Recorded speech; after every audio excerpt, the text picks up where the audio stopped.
Hey Ringside crew, welcome to the internationally known Dudes at Ringside podcast. And now here's your host, Joe Panther III. Hello there, wrestling fans, and welcome to the close of NYWC Week on the internationally known Dudes at Ringside podcast. I am Joe Panther III, and today we are closing NYWC Week out with a bang. And why not have the biggest fish in the huge pond of NYWC? Let's give a warm Dudes at Ringside welcome back to the NYWC World Heavyweight Champion and all other kind of champions, Joey Conway. Welcome back, Joey. Yo, what's up, dude? How you been? Dude, I've been freaking grinding, man. I've just been hitting that. You saw the promo, man. Every wrestler that wants to talk, I give them this space. I'm like, let's do it. You know, it's like that's all we want to do is talk. That's all we do. Yes, man, Joe, you've been collecting belts, man. So let's go into it, brother. You've been everywhere, man. Right now, I've been everywhere, man. That's a good ass song. Think about it. There's no knock on wood. This has been a very, very fruitful year, 2 years. It's been a while. I've been grinding away. I'm trying to be a success in this business. Trying. I think you didn't try. I think you just hit that ground from the last time we met each other. You were just getting your name known, and right now, man, God, they say the word Joey Conway. I had one person get confused and thought it was the guy from South Philly's Finest, and I was like, no, not that Joey Conway. The one from NYWC, the champion, the one and only, the God, man, Joey Conway. That's me. A bunch of random championships from companies that are very incredible. Yeah. So, what does it feel like to walk into an arena and get that you get that pop? Like, what is it? Do you have to practice the facial expressions you make to fans, or you just naturally do it however you feel? Oh, so facial expressions, that's just me. I am a piece of shit, and I am truly the devil. So we just be we. The reaction shit though. So I don't know if anybody can get used to it, and if you do, I don't know if that's got to be one of those moments where you go, well, I've done everything, now check it off and walk away, because that feeling is so addicting. I am so incredibly amazed every single time I walk through a curtain if people know who I am. I was always told to, the minute you walk through a curtain, act like nobody knows who you are. Even if you're in a room full of your family, act like no one knows who you are, because then you can educate everybody. And I have been in some buildings where people know who I am, but I've also been in buildings where it's like, I've never seen that gentleman in my life, and I never want to see him again. But that is one of those scenarios where it's you don't get used to it. I don't think I can't get used to it. So when it comes to a week of a showy Joey, a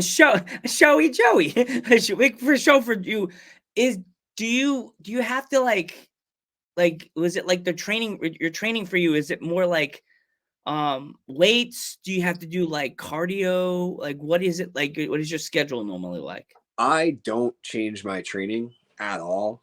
That's because I wrestle every week. So it's not like I wrestle once a month or once every 3 months. I wrestle every single week, in out of New York, New Jersey, Pennsylvania, Ohio. I try to go as many places as I humanly can. And I try to remain training. I actually do this program. It's strength and conditioning through Stoked Athletics.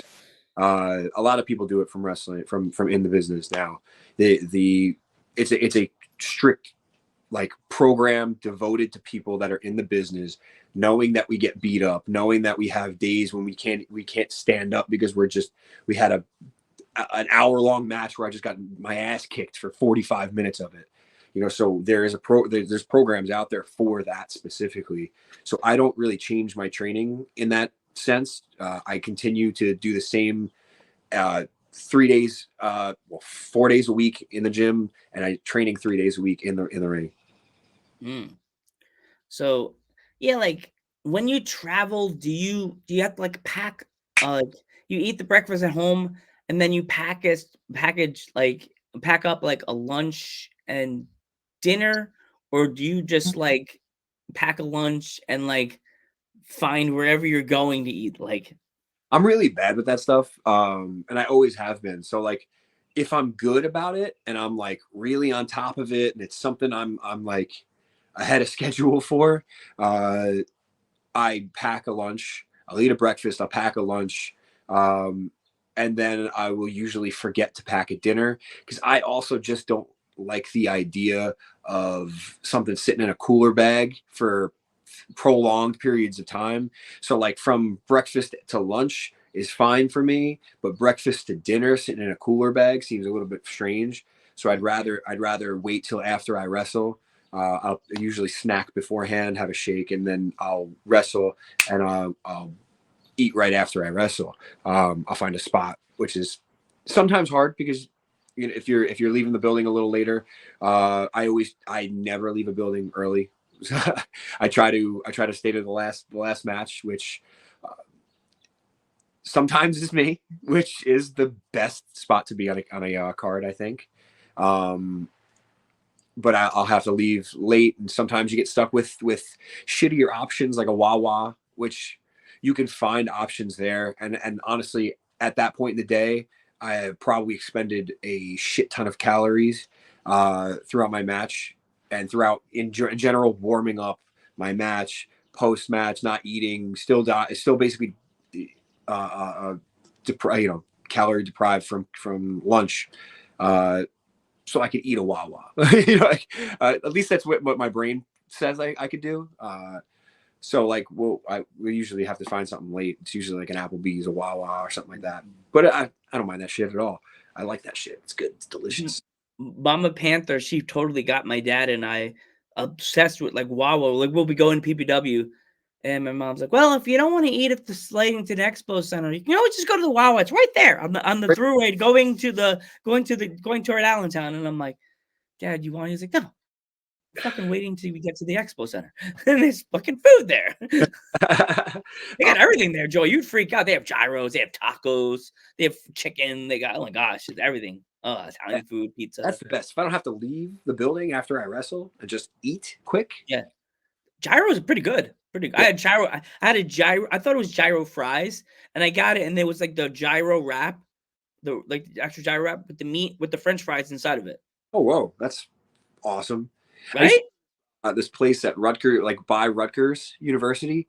Yeah. I think they were called Fat Cat sandwiches or something like that. And we would literally just drive there on like a weekend, and we'd just go get sandwiches and do like weird stuff in Jersey. And that's what kind of like what they did. If you got like a chicken parm hero, it was like chicken parm on a hero, but it came with French fries on it. Like it was like you'd get like your whole 3-course meal on a hero, and it was literally it was the best thing I've ever eaten. Yeah. I was So really as a human. like for you, like in a match, like do you have any crazy stories from any matches you've done recently? Recently, Yeah. Or in general, if you have, if not right now. I almost got stabbed on Friday. Oh, here we go. This belt. I won this title last Friday. Well, not even last Friday. We're taping this. Shh. Yeah. What would it have been? April 19th. I won this title, right? April 19th. Yeah. Sure. April 19th, I won this title. And in the course of the match, we brawled outside a little bit. We came back inside. I had won the title, and people were talking shit at the front row. So of course, what I do, I had all 4 of these titles with me.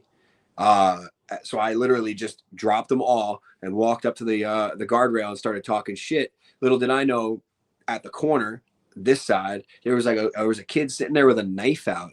I had no idea, and like I didn't even, I turned, looked at the kid, and I said something, but I didn't walk towards him. I grabbed the titles up, and I walked the opposite way for some reason. When I got back in the behind the curtain, not even then, I was changing. I'm unlacing my boots, and somebody comes running in the locker room. They're like, "Yo, are you all right?" Yeah, I'm fine. Why? Like, the kid had a knife. I was like, "What are you talking about?" And they explained the situation. I was like, I didn't even notice. I would have walked right up to him. Had no clue. They could have also made that up too. But honestly, I had no clue. I looked him dead in the eyes, and I didn't see a knife. I didn't even see him. He looked mad, but like not outlandishly like gonna stab you mad. Wimp wimp. Yeah. like in Scream. Remember? Like in that scene in Scream. You stabbed me deep, man. You stabbed me. Hell yeah. Come on, Stu. Oh man. That's one of my favorite things to I'm look at. bleeding over here. Oh gosh. So here we go. Remember, like remember we were talking about the fall brawl and like the if you can go back in time and put yourself in a fall brawl, like one of those matches, like the old school cage they used to use in the what's that was it fall brawl, the war games. If you could put yourself with 4 men, Oh, jeez. who would you team? It doesn't have to be like WCW. It could be the fall brawl cage. But who would you choose as your men? Anybody in time. Like it could be that time. It could be earlier in the eras. If we're doing this today, alive and living, I'm going in with my brothers. I'm going in with the Slime Balls and Rex Lawless. That's it. That's all I need. Rex Lawless is a bad motherfucker. Tommy Rant's a bad motherfucker. Sage Chance is a bad motherfucker, but cannot shut his mouth. Love him to death. But that's who I'm going in with, right? Anybody in time, though? I'm going in with like Haku and fucking who are the baddest motherfuckers around? I don't know. Harley Race. Yeah, I'm going in with Haku, Harley Race. I don't know. Fucking Bam Bam. Oh Jesus. Haku, Harley Race, and Bam Bam, and then me. Oh my god! Because you remember how they used to do the war games? It was like you and two people start, and then slowly the timer. You'll come in, and then the match doesn't end until somebody gives up. That's it. Doesn't end. No pinfall. Just somebody's got to give up. Yeah, it's Haku, Harley Race, Bam Bam Bigelow, and myself. That's it. I'm not even have to touch anybody. I'll just sit in a corner and watch them just murder people. I think Haku would murder. I think Haku would kill anybody who they put in that match against you guys. Haku's Bam Bam and Harley Race don't have to do anything either. They just watch Haku just. I would even pick Haku now, like today. I don't even have to go back in the day. He's still bad. Oh, his kids are just like, don't mess with my dad. Just not a good idea. Yeah. So you have your Scream shirt on. So like, let's talk about Scream. Like, who in the franchise of that like would say who'd be your favorite character out of all time in Scream? I like Stu, man. I am such a Matthew Lillard fan. I love like everything he does almost. He's a great actor. But if we're talking character wise in general, what the fuck's his name? Oh my god.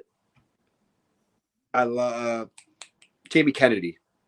Oh, I can't think of what. Yeah, I know what you're talking about. I can't think of what his character was named in Scream. I know what you're talking about. I can't think of his name. Yeah, it's Jamie Kennedy's character. That's because I just like, if we're really talking like full series wise, I love the fact that they brought him back for like the last one. Not physically, but like it's his family. It's a callback. It's somebody that survived the first one. I think he died in the second one, right? Yeah. It's up. Sorry if nobody's seen it. That's from the fucking 90s. You should have seen it. It's my favorite. These kids. It's my favorite fucking series. So watch it, you stupid asses. Yeah, YouTube. And remember, I do a I do a nerd culture show. So like, hello fans. Why are you not watching that movie? That movie's a classic. For real. That's my favorite I mean say horror series of all time. I always like to tease my female friends. I'll randomly call them like, what is your favorite scary movie? That's just weird, dude. I wouldn't do that if I were you. And they know they can see my name on the phone. They're like, Joe. That's literally how movie works. Hey girl, what's going on? Yeah. What are you doing?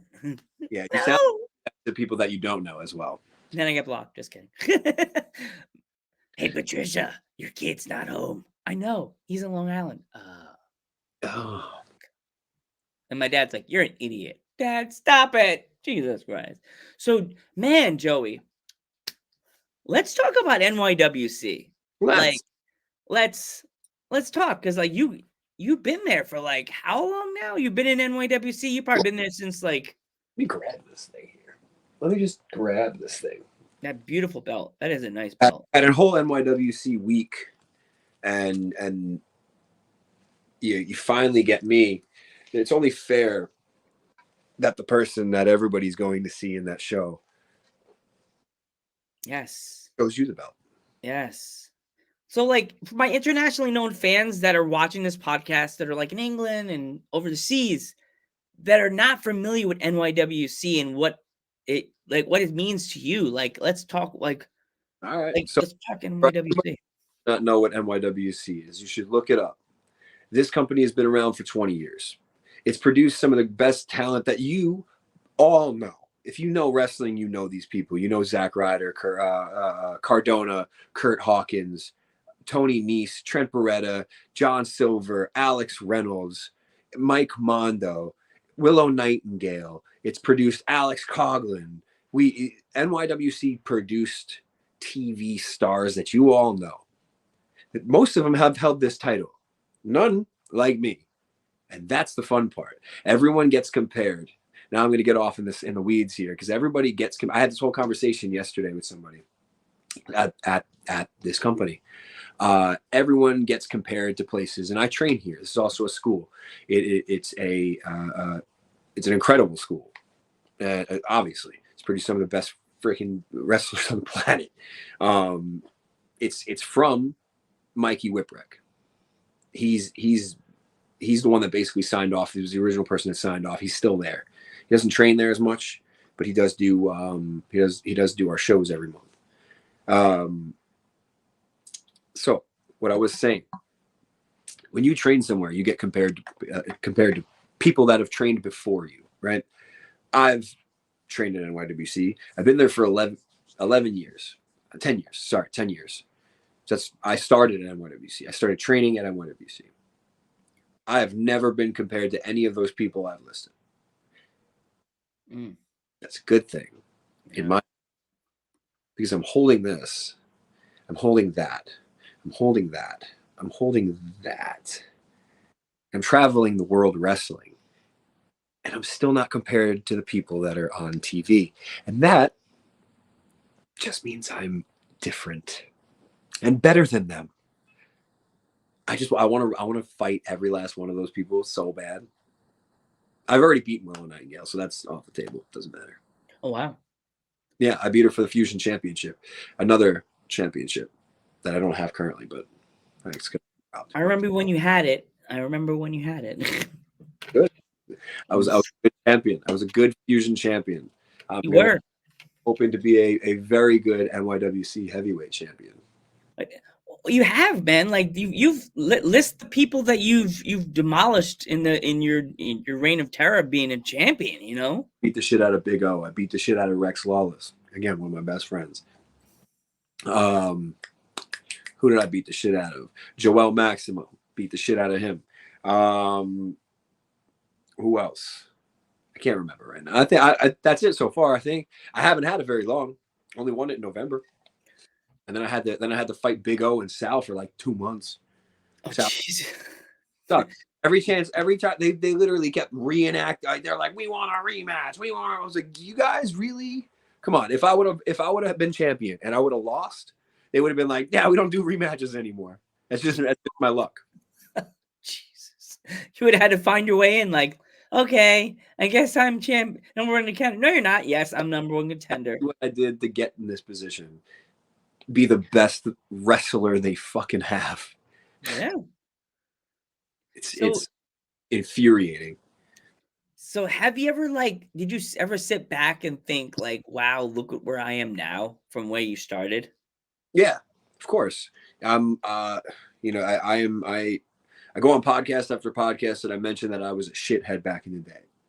I've also started saying I'm done with that. I'm done saying that. I'm done being at that point in my life. I'm past that. I'm not that person anymore. So when I do reflect, I try to reflect fondly. And I remember scenarios where I should have been able to be proud of myself, but me being a shithead didn't allow it to be. And now I can be proud of myself, which is kind of cool. You know, it's like a hindsight type thing. My first ever match, I wrestled. I was critiqued, as you always are. I took the critiques. I tried to use them to get better. I didn't take them to heart. I was very happy with my first match. It was not good, but I was very happy that I did it. It was a dream, you know. I remember going out into my car afterwards and like tearing up and getting choked up. And I didn't allow myself to remember that, like, for whatever reason, because I was a shithead.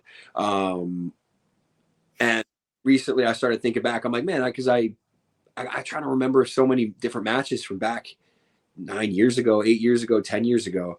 And I'm like, I kind of want to try to pull some of that up in my brain to see where I was, you know, and see how far I've come. And then I get to see, whoa, that's a different person. Like, that's a completely different human being.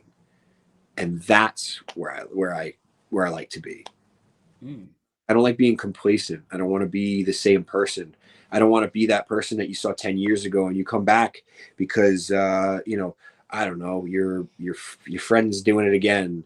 And you see me again, you go, oh, same's doing the same thing. Looks the same, walks the same, talks the same, acts the same, hasn't gotten any better. I don't want to be that guy. I want to be the best. I want everybody going, oh shit, that guy though. The best. Awesome. So there's an NYWC show this weekend on June. There you go. Got the Panther calendar. On June 22nd, you have your show. So what are you thinking? Are you excited? Are you nervous? I know you're not nervous because you're Joey Conway, but like, I don't get nervous until like, I don't know if I get nervous. I get anxious. That's it. I get anxious like just before I walk through a curtain. But that, I like that. That's the feeling I think that we all kind of strive for. It's we all have that, like, you know, it's like jumping out of a plane. I've never jumped out of a plane, so I'm gonna make a comparison to something that I know nothing about. Here we go. It's like jumping out of a plane, like skydiving, right?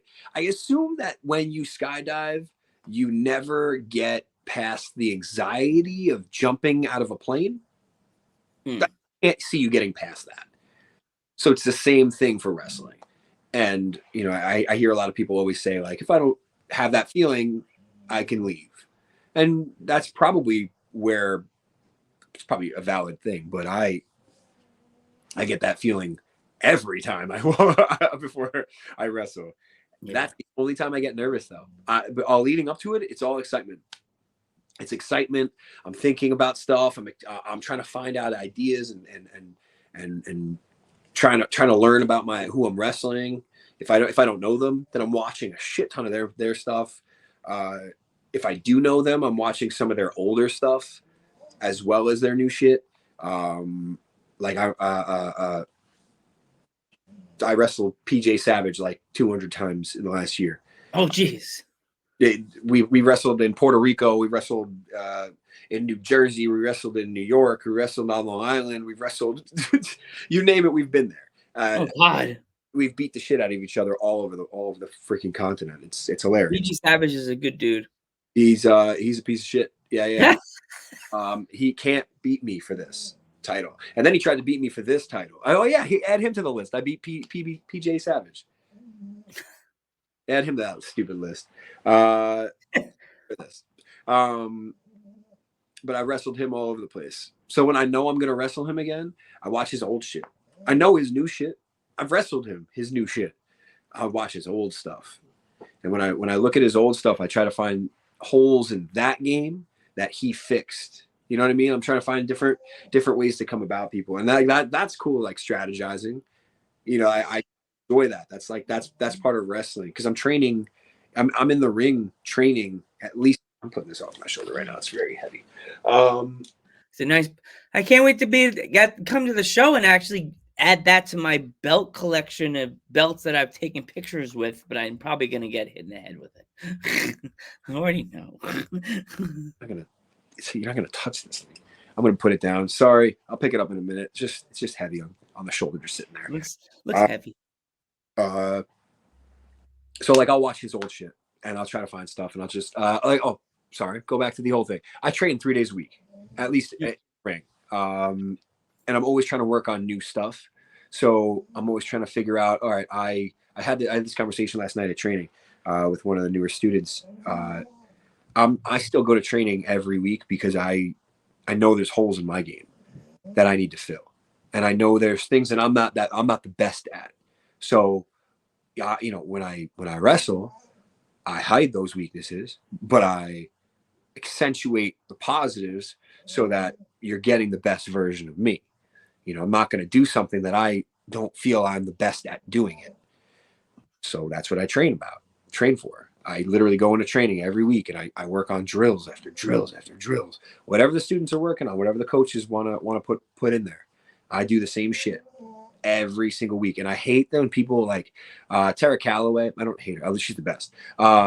She posted something that was so good. It was literally stop booking untrained people. And I think that was the exact how it was tweeted. And I literally, my mind exploded. I was so happy that somebody tweeted it. It was the best. That was great. She's so smart with the shit in general, but that was dead on. I'm so sick of going out watching shows and knowing that I've had more ring time that week than most of the people on the card. Wow. Have had in a month. Like, dude, that's not acceptable. And it really gets to me now. And knowing where I came from and how much of a piece of, like, me being a piece of shit, when I say I was a piece of shit, is because I was lax with my training. I got trained.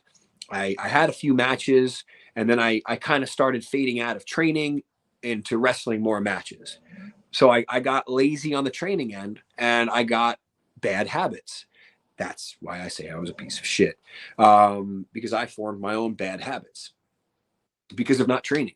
So I see that shit. I'm just like, this is unreal that you have, like I said, you have less ring time than me in your whole month than I had in 1 week. That's not acceptable. Yeah. Not acceptable. When I'm training 3 times a week, 10 years in, still feeling like I'm 3 years in, still learning every day. I don't know why people don't like that. I had a whole conversation with my fiance the other day about how I fell back. You have these moments where you fall back in love with wrestling when you're in wrestling, because you have moments where wrestling breaks your heart and it fucking sucks. And that's the truth of the matter. But I had a whole conversation of how recently I fell back in love with wrestling. It had nothing to do with any moment in a match. It had nothing to do with anything I've done in the last 6 months that was like incredible, including a lot of stuff that I can literally put as bucket list things. I it was literally just training. I fell back in love with psychology and figuring stuff out and learning about wrestling and learning new ways to wrestle. I fell back in love with wrestling. It's crazy. We have this. I don't understand how people in the business don't do that. Don't like fall back in love with it, you know? So why wouldn't you want to train? I don't know. Got off on a It's tangent. insane. It's insane, Joey. That like wrestlers, they're trained to take bumps, but then there's these people that just go into the business thinking, oh, it's just gonna be like how I watched it on Raw or SmackDown, and then they go to their first class and then they fall down and they're like, I can't do this, I'm done. And it's just like, you Because paid blah we blah blah amount of money to come here. You knew you were gonna take a bump. You knew yeah, you were gonna fall. yeah. You came there. The thing that sucks about it though is like what you don't understand, like, yeah, that sucks. Taking a bump is not fun. Yeah. Especially your first time. You think you know, and then you go, oh wow, what the hell? And your stomach is in your chest, and your chest is in your stomach. You don't know what way is up, and you're just sitting there like frozen like a turtle. But you don't even get to that point sometimes. You know, it's people they come in and they I don't know, they have an idea of what wrestling is, and they have an idea what it is. They romanticize it enough, and they come in and then they go like, oh shit, it's different. I have to learn stuff. I have to commit time to it. Now I'm guilty of that too, man. I was like, I gotta really try. Like, I love wrestling, but like, I gotta really try, and I was guilty of it. And eventually, you know, I again fell back in love, and I fell too hard, and I went full bore, and I was like, oh shit, you know what? I don't want to be a hobby wrestler. And if you're a hobby wrestler, that's cool too. Love that. I love seeing people that are out there just on the weekends. You know, they don't try to go crazy. They don't try to go all over the world. They don't have aspirations to go to Japan or, you know, any of these places. They just want to wrestle at their local spot once a month. They're enjoying that, and that's fucking awesome. I've seen that around here too. I The ones love that are in upstate New York. I'm not going to name drop him, but he's a character. He was a king for a while.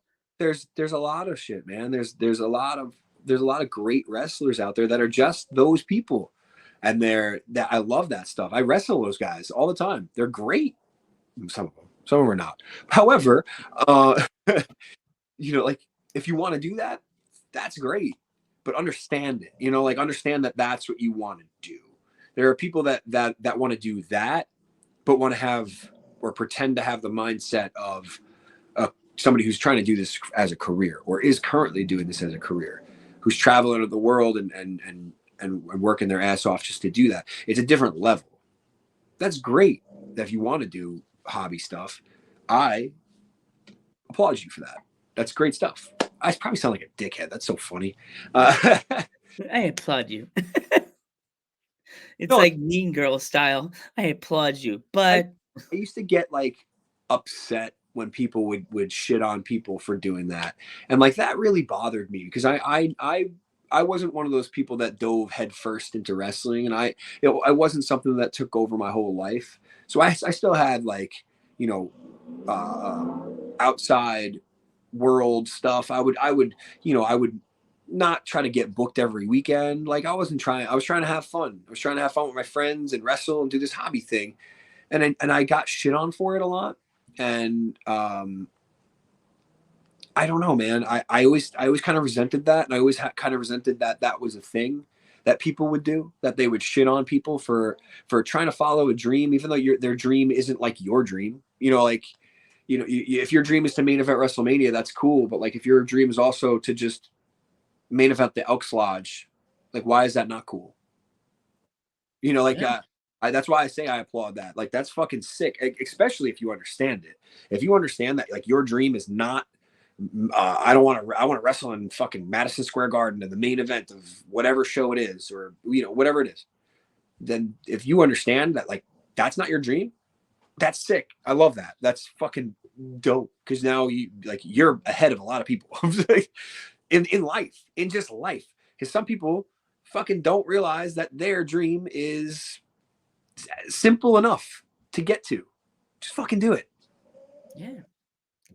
Positive. See, I took that me being an asshole and turned it into a positive. It went positive on it. Yes. Joe, so Joey, if you want to, if there's any like merch that you want to plug tonight that you want my fans to go buy and spend money and buy some stuff, where can they find it? You can get all of my t-shirts. There's 3 of them, I think. One of them is really cheap.